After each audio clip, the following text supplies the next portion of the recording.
well, I'm 60 this year. So it began a long time ago. I was born in Africa, grew up in South Africa. And what I'm doing now is deeply influenced by my experiences growing up in the apartheid system of South Africa, as well as my first career, my first love of theoretical physics. And what those have really given me is a deep understanding of what it means when we're embedded in a system. South Africa was filled with people who were basically the same as everybody else in the world. And yet, because they were embedded in the apartheid system, they were forced to take sides based on the accident of their birth and to follow paths that were based primarily on the system they were embedded in rather than what they really wanted. So the next stage of my journey was, after having left physics research, I joined Procter & Gamble. I was a manager in the R&D division of Procter & Gamble in Europe and in China. And I joined Procter & Gamble because it's a for-purpose company with a purpose of improving people's lives. And I left Procter & Gamble after 10 years, realizing something really isn't working. I'm surrounded by people who are genuinely committed to improving lives, and yet so many of the decisions taken are taken simply to deliver smooth quarterly returns to investors. Something is fundamentally wrong. And so I left P&G as a good engineer might, asking myself why, and keep going down the rabbit hole until I came to what for me were the deepest reasons why. And that took me back to physics. The deepest reason why is that we've built a building around neoclassical economic thinking, around the concepts of property, translated that into how we incorporate it. And this building that we've shaped is now shaping us the same way that apartheid shaped the behaviors and actions of everybody in South Africa. And I realized now 15 odd years ago that until we reshape the entire system that we're embedded in, all attempts to build an economy that works for life on the planet isn't going to do anything more than small, fragile, incremental improvements for a very limited period of time. And so that's really my current focus is, what are the new building blocks that we need to build an economy that works for all life on the planet? And, first of all, that's very much my definition of a regenerative economy or regeneration. It's something where the economy as a whole systematically and systemically and consistently over long periods of time, and by long periods of time, I mean 10,000 years, 20,000 years, increases the capacity of the planet to support life. That for me is a regenerative economy. It's what nature's done for 3.7 billion, no, well, however long life has been going on the planet. I forget the numbers now. So that's my definition, and that's what I'm up to. And it's very much, and I'll say one last thing. One of my favorite comparisons is building towers. Up until not that long ago, the highest human beings could build structures, towers, was 162 to 165 meters, until somebody by the name of Gustav Eiffel came along and realized that you could build towers that were mainly empty air with occasional connections of iron rods and rivets. We had the architecture for really high towers for centuries, but it wasn't until somebody came up with a completely new way of building that we were actually able to create in one swoop like that, the Eiffel Tower, which was twice the height of the Ulm Minster spire, it just in one go. And so that's what I'm up to, is what are the new building materials? How do we build rather than how do we come up with a brilliant vision. We already have enough brilliant visions. My journey to here is a bit like Graham's in some ways, a bit of a convoluted journey. I started my sort of professional career as an ecologist and an evolutionary biologist, and I started off working in threatened species conservation. So I live in Australia, and back then I was working for the New South Wales Parks and Wildlife Service in threatened species conservation. And at the sort of ripe old age of 28, I kind of had a little bit of a, I don't know, sometimes I call it a midlife crisis. I hope it isn't that, or I'll be dying soon. But I kind of realised that I was working in Sydney, defending threatened species from the needs of a giant city, and the city effectively always won, and the threatened species work was always just kind of laying this post hoc defensive rearguard action over the top of decisions that were being made earlier in other places for completely other reasons. And to cut a sort of long story short, and it was quite a long story of a few years following that of drifting around the country, and I really realized that it was the economic system that was driving these decisions, and this sort of seemingly inexorable impact on the natural environment, and slow degradation. And so I went back to uni and studied economics and philosophy. The economics so I could learn the system, and the philosophy so I could stand learning the system. So that's the kind of journey to economics, I suppose. And then I worked for a short time in environmental economics, just primarily because that's where I had connections, but still knowing that I was heading for a different kind of economics. And so more recently, a bunch of different things, but I landed in my current position with the Centre for Policy Development, where we really are working on economic system change and wellbeing economics, and integrating those frameworks into government decision making. So, where Graham works with businesses, I work primarily with governments, and in Australia, that's the federal government and our state and territory governments. And as for regenerative economics, I kind of agree with Graham. There's a sort of a big picture thing that's an economy that's in service of life. And I think that the sort of regenerative economics, well-being economics, donut economics, most of the sort of post-growth, various elements of post-growth economics are all having the same conversation with sort of slightly different language. And so, I see the well-being economy as synonymous really with regenerative economics. But there's a kind of specific language and framing around well-being economics that's been largely developed by people associated with the Wellbeing Economy Alliance, which is now a sort of international organization. And one of my colleagues, Catherine Trebek, who was one of the co-founders of the Wellbeing Economy Alliance, and who was one of the people who potentially could have been here today, but unfortunately she's at a conference in New Zealand. She coined this term, the 4 Ps of the wellbeing economy. And, the first P in that is purpose. And I think this is probably the most important one, particularly for our conversation today, that, the catchphrase for wellbeing economy is an economy that serves people and planet. And in order to do that, we need to sort of reorient the economy so that, because it currently, I would say it currently serves sort of profit and rent extraction. Is kind of how the economy is currently really oriented. And so we need to turn it around. But in order to do that, we've got to decide what we want it to do. And I think purpose is the key to that. And that's got to be democratically decided, and it's fundamentally about our values.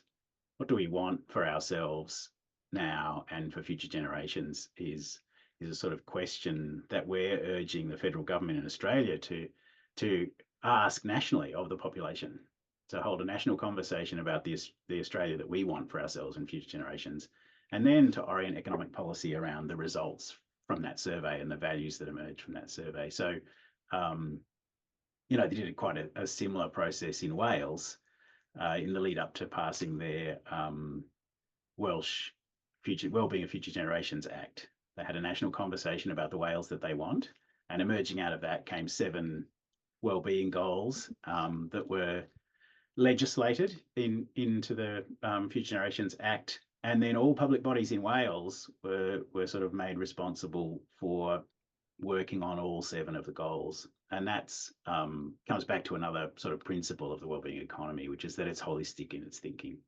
So, we step out of silos and think about entire systems rather than, giving the transport goal to the transport department and the health goal to the health department. Every department is working on all 7 of the goals, and that really changes the way decisions are made. Rambling a bit, I can see Kim nodding away at me. I should get on with the 4 Ps. Hey? So there's another P, which I already kind of touched on, is people powered, which is really about democracy and about democratic decision making. And obviously that's democracy beyond just turning up every 3 or 4 years and casting a vote. It's about sort of having say over the things that affect you, including sort of industrial democracy, as well as economic democracy.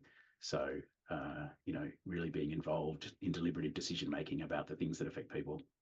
Prevention is another P, and that's about thinking about government. This is a focus on government for our work. It's about going upstream and preventing problems from occurring in the first place, rather than spending all the money that we do kind of addressing the problems that are caused by other parts of the economy. And then the last one is pre-distribution, and this is, we kind of all know what redistribution is. We tax those who can afford to pay, and we redistribute to those in need. Redistribution is really about designing the economy better so that it works for people up front. So less redistribution is necessary. So that's really about having good pay and good conditions for work. It's about ensuring that people have access to the basics in life. So particularly, housing, good nutritious food, safety. So it's a very quick run through of my definition of wellbeing economy, I suppose, which as I said at the beginning, is sort of synonymous with regenerative economy.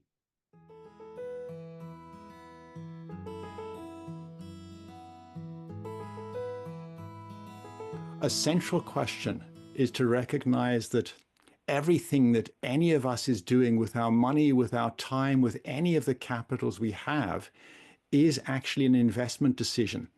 And to really question, are we investing in something that is contributing towards the flourishing regenerative economy that we want to have, or is it bolstering the dying days of the old economy and just leading it to drag on for longer? So that's a first question I'd put in. There's a superb organization in the UK called Make My Money Matter, started, if I remember correctly, by Richard Curtis, the director. And they have some superb videos on their website, which are all around get into touch with your pension fund and find out what they're actually investing your pension money in. Are their investments of pension money contributing to the kind of future that you want to retire into, that you want your children to be in, or are they contributing to the destruction of the very kind of future that you want to retire into? So that's the first bit I'd put in. I'll put in one more thought, which is I think it's really important that we're kind to ourselves. And what I mean by kind to ourselves is very much the same as the Truth and Reconciliation Commission in South Africa. This recognition that because we're embedded in a system, in many senses, what each of us has done in the past isn't really our fault, and nor is it necessarily the fault of the people out there. If you're embedded in a system that is designed to only enable the kind of behaviors we're seeing and disable the kind of really beneficial values-aligned behaviors we want, a significant part of that is the system. And to my mind, this is one of the big things that we can all learn and reapply from South Africa's transition out of apartheid, which went far better than anybody had any right to believe. It was far from perfect. I recognize all of that, but it ought to have been significantly more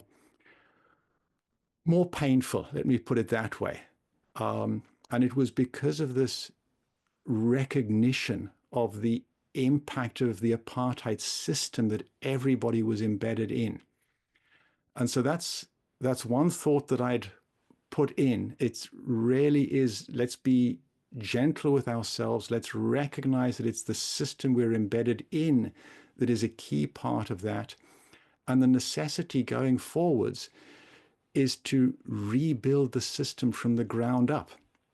And I think that's the important thing, that we put our time and effort. The P's that you brought in, Warwick, from Catherine, our fair shares commons incorporation form, which works in existing company law around the world, well, it includes all stakeholders and all capitals, including the environment, including the next 7 generations in governance.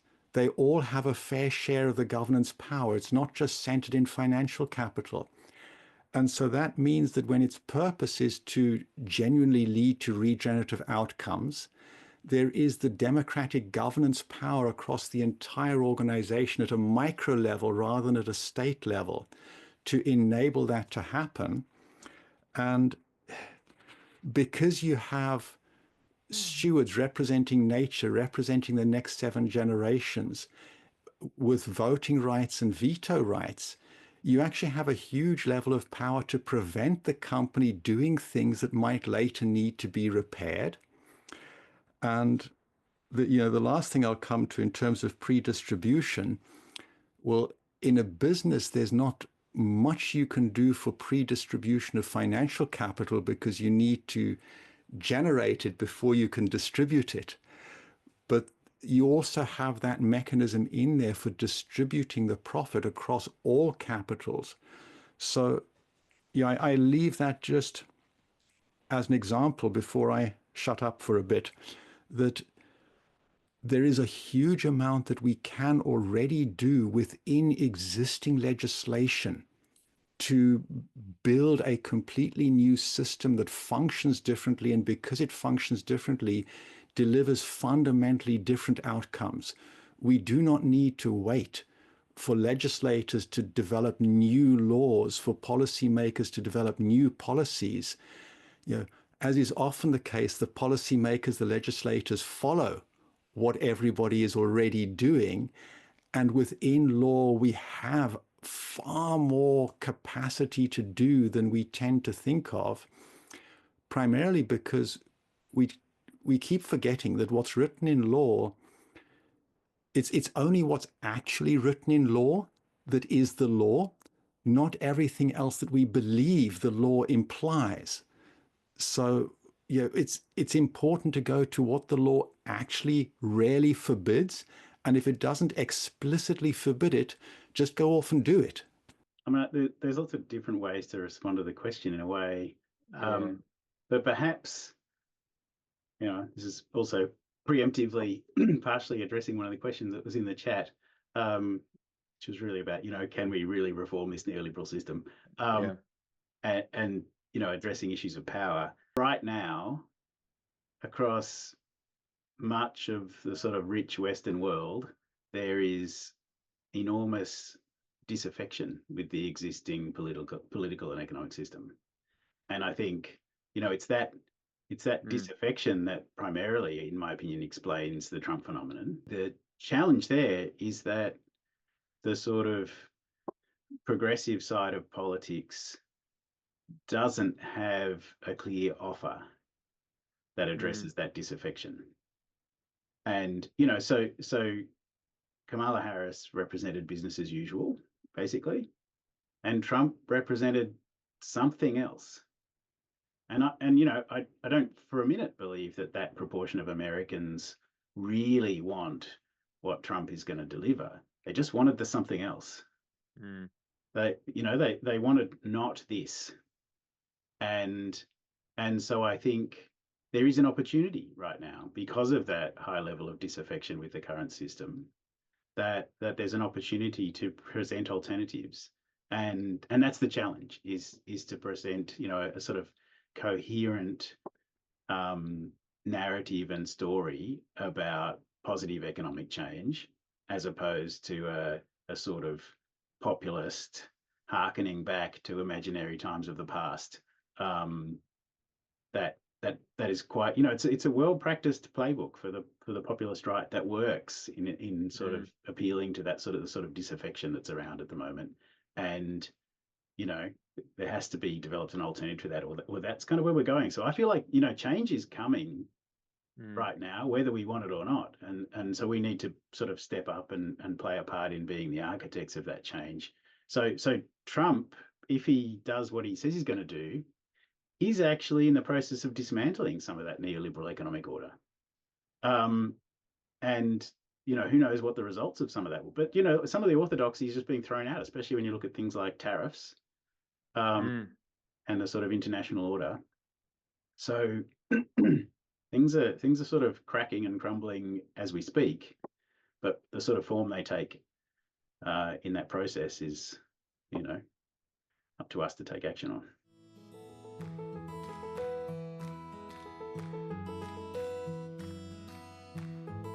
First of all, one of the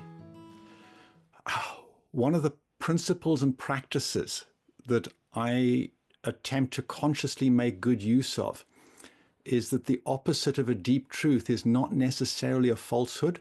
The opposite of a deep truth is often another equally deep truth that is just completely different. Like in quantum mechanics, the opposite of a particle is a wave. In normal physics, the opposite of a particle is a wave. It has to be either one or the other. But then you get to the quantum realm and everything is a particle and a wave. Yeah.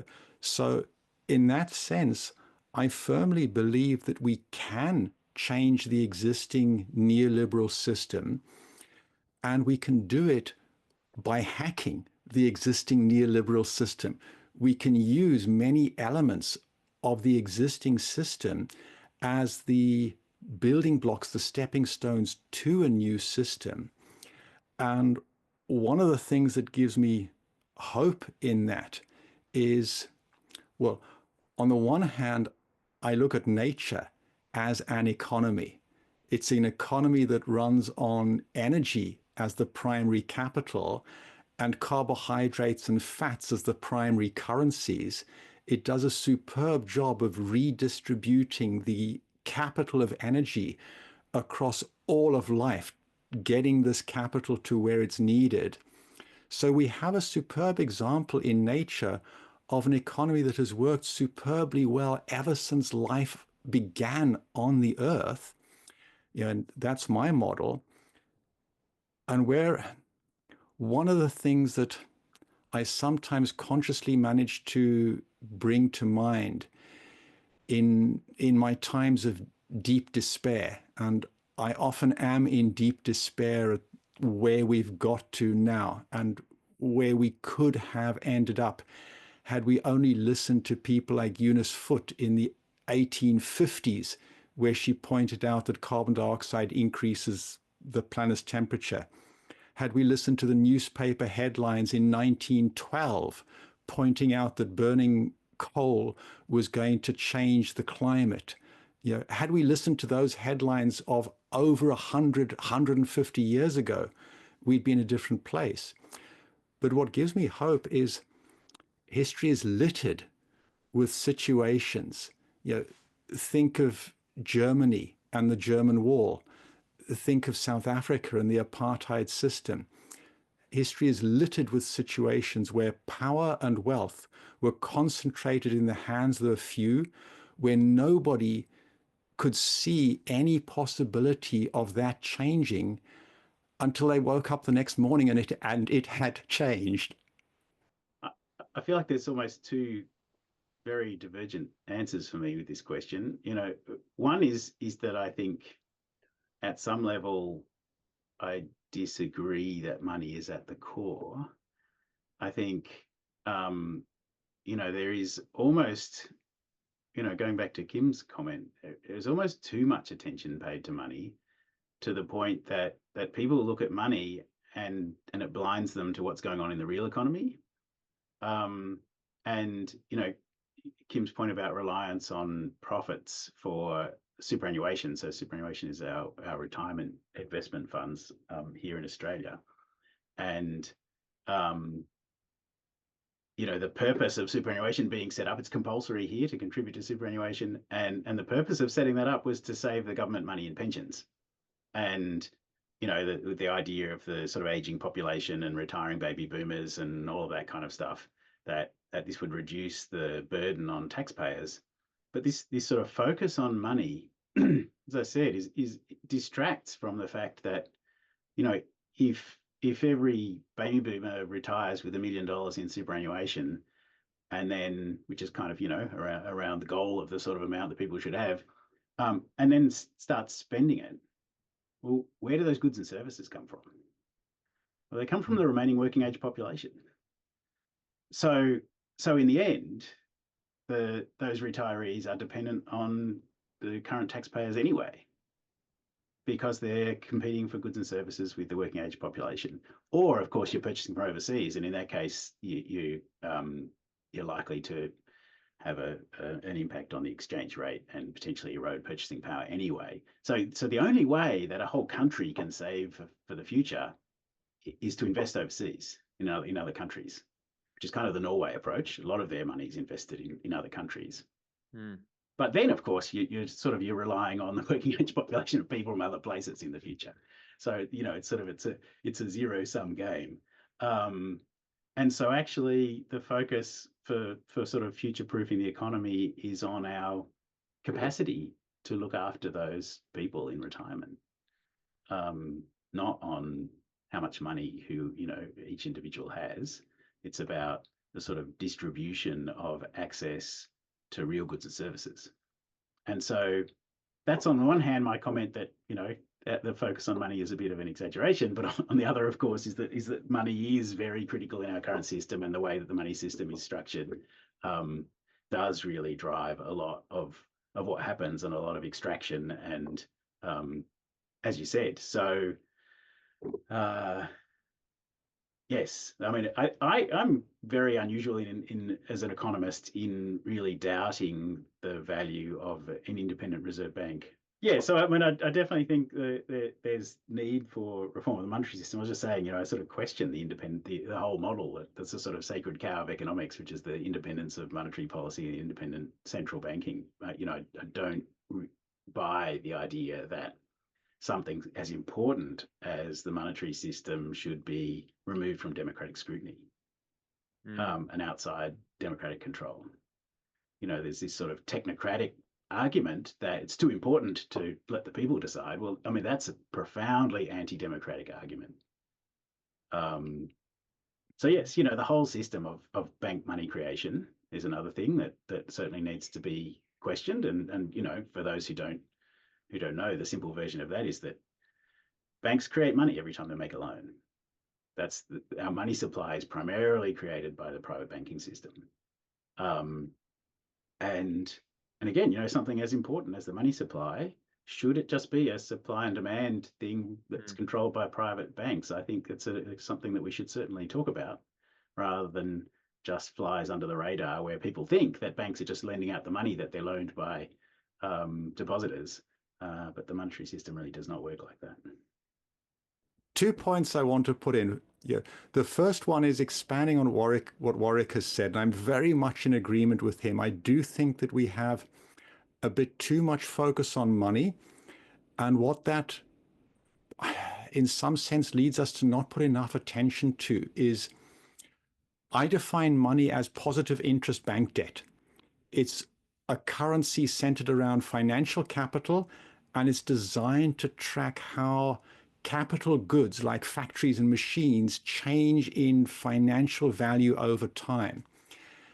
What we have inside Evolute 6, and that we're working on building out properly, is an entire basket of complementary currencies that measure all of the different kinds of capital in a currency that has the same behavior as that capital has over time.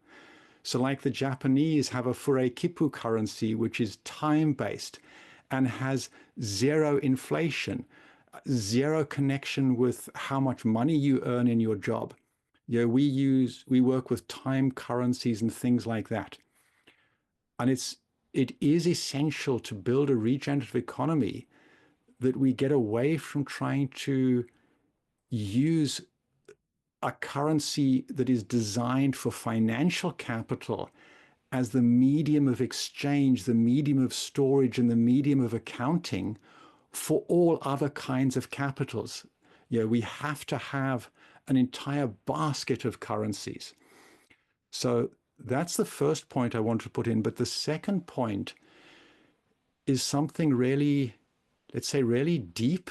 And there is an error deep inside economics, deep inside portfolio theory, deep inside everybody who has ever studied modern statistics at university.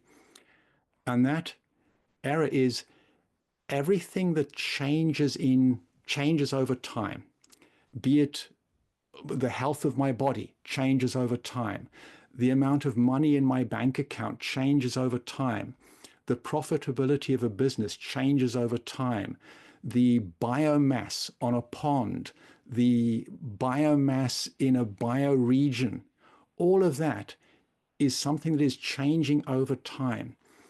And probably everybody in this call has learned that if you're trying to take a decision today about what choice is that you take today is most likely to deliver a future that is good for you, that the best thing to do is to look at the average across all possibilities and then do a point extrapolation of that average into the future. Unfortunately, the entire logic behind that only works in extremely unusual and rare conditions. Almost everything, well, in fact, everything that is part of any living system, including business, if you do that, you seriously overestimate the typical outcome. The typical outcome of everything that changes in time in real life is always strictly worse than average. And this is where we go seriously wrong in economics. This is where money is, it's not money itself, it's how we think money behaves over time, where we're seriously we're ignoring this, what is called the ergodicity error. And that's the title of my second book, which dives into this in detail, what the ergodicity error is and why it's so critical. But it basically means, in simple terms, the entire meritocracy approach to our lives as individuals doesn't work in a world that is not ergodic. The entire approach to business planning, the entire approach to investment portfolios that the superannuation is based on, it's based on modern portfolio theory. It does not work in the real world. And for me, that is far more important than which choice of currency we use to track the changes over time. If our underlying assumptions about how things change over time is wrong, no alteration of money, of complementary currencies, of Bitcoin or any other blockchain or decentralized ledger technology is going to actually help. It's just going to be, well, there's a line from a song I love, a monkey in silk is a monkey no less.